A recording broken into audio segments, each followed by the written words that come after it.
Hey everyone, and welcome back for another deep dive. Today we are talking all about something that affects every single one of us. Yeah, it really does. It's all about the brain. That big mysterious lump in our heads. Right, like the brain is such a powerful tool. But it can be a little quirky sometimes. It really can be, and that's actually exactly what we are talking about today. Specifically, The brain's quirky shortcuts. yeah, those mental shortcuts are called cognitive biases, Mhm. and they can really mess with our decision-making It sometimes. sure can. You know, I'm an expert in this field, and I still catch myself falling for these biases sometimes. Oh, absolutely, me too. Oh, And that's why I'm excited to really dig into this today. We've got a ton of fascinating research we do. to share with you all. From psychology journals. Yeah, and even a couple of those pop science books that explain this stuff in a really... Accessible way. Right, exactly. So we're going to try to unpack how these biases work, Why they exist in the first place. and most importantly, how we can recognize them. So we can make better decisions. Exactly. So are you ready to dive in? Let's do it. Okay, so first things first. Let's talk about why our brains take these shortcuts in the first place. Okay, so imagine your brain is like a busy chef. Okay, I like this analogy. Yeah, so this chef has to cook A million dishes. every single day, right, to keep everything running smoothly. Keep the restaurant going. Exactly. And there's just not enough time to make every dish from scratch every single time. No. So what does the chef do? They rely on those tried and true recipes. Ah, those shortcuts. Exactly. Their go-to recipes, their mental shortcuts.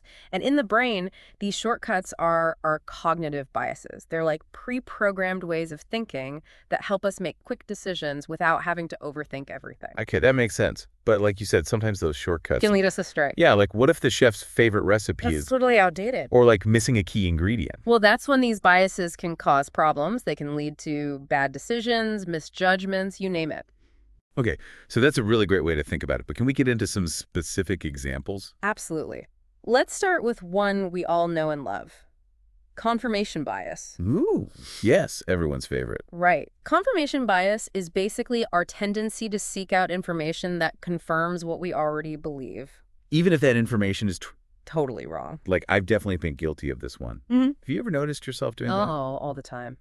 Especially when it comes to things I'm passionate about. Like, let's say you're a huge fan of a certain sports team. Yeah. And your team loses a game. Mhm. Are you more likely to look for reasons why the loss wasn't their fault?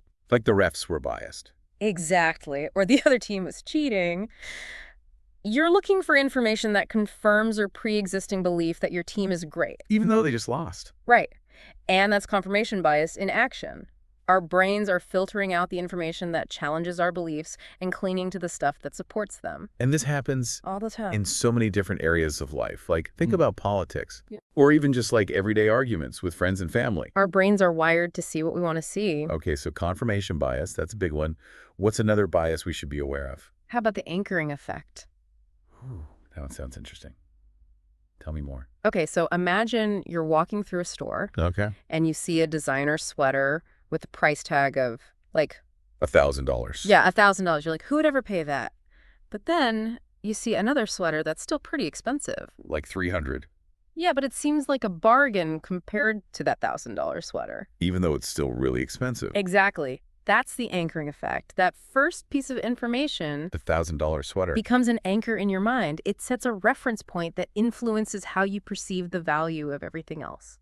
So even though we know logically that $300 is still a lot for a sweater, That anchor makes it seem more reasonable. wow, that is so sneaky. Like our brains are being tricked without us even realizing it. Yo! It's happening all the time. Think about negotiations. If you're trying to sell something, Okay.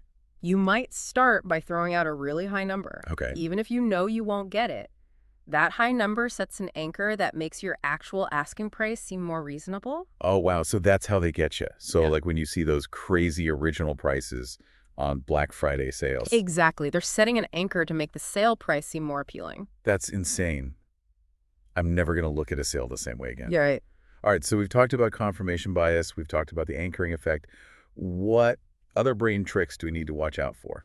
Well, have you ever had a song stuck in your head? Oh, all the time. Sometimes it's like a whole musical in there. Right. And then you find yourself thinking about that song or the product it advertises, even if you don't even like it. Oh, yeah, for sure. Well, that's related to something called the availability heuristic. It's our brain's tendency to overestimate the likelihood of events that are easy to recall. Okay, I think I'm starting to see where you're going with this. So, like, if you just saw a news report about a shark attack, Oh, yeah. you might suddenly feel like shark attacks are super common, even though they're statistically very rare. Right.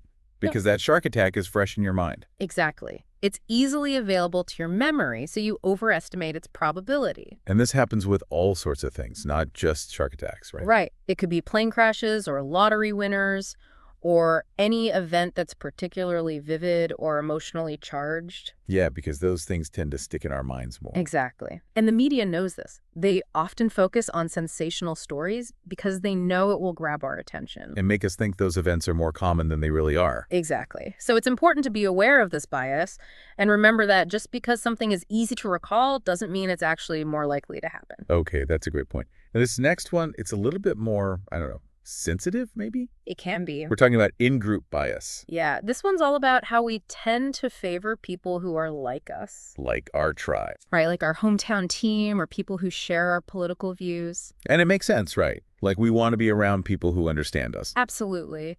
It's natural to feel more comfortable and connected with people who share our values and experiences. But it can also lead to problems. Yeah, big time. Like what happens when we start to see people outside of our group as different? Or even as threats. Exactly. That's when in-group bias can lead to prejudice, discrimination. And even conflict. It's like we're drawing a line in the sand and saying, you're either with us or against us. And that's just not a healthy way to view the world. It can be very dangerous.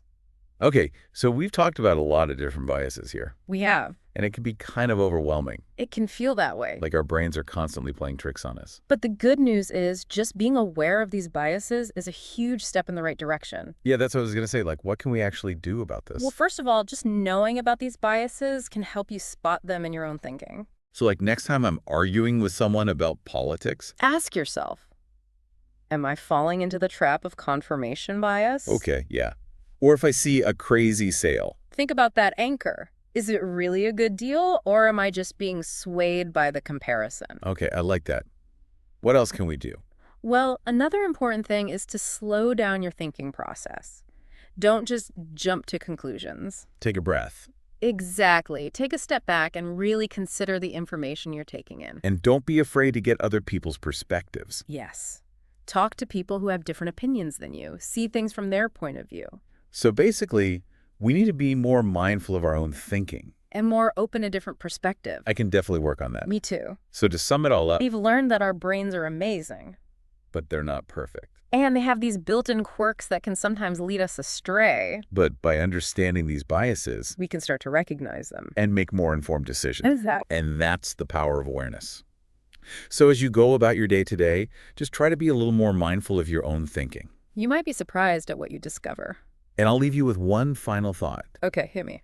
We've talked about how these biases affect our personal decisions. But how might they be influencing decisions on a larger scale? Ooh, that's a good one. Like in politics, in the media, even in the algorithms that shape what we see online. Right. Are those algorithms feeding our confirmation bias and creating echo chambers where we only hear voices that agree with us? It's something to think about. And that's all the time we have for today's deep dive. Thanks for listening, everyone. See you next time.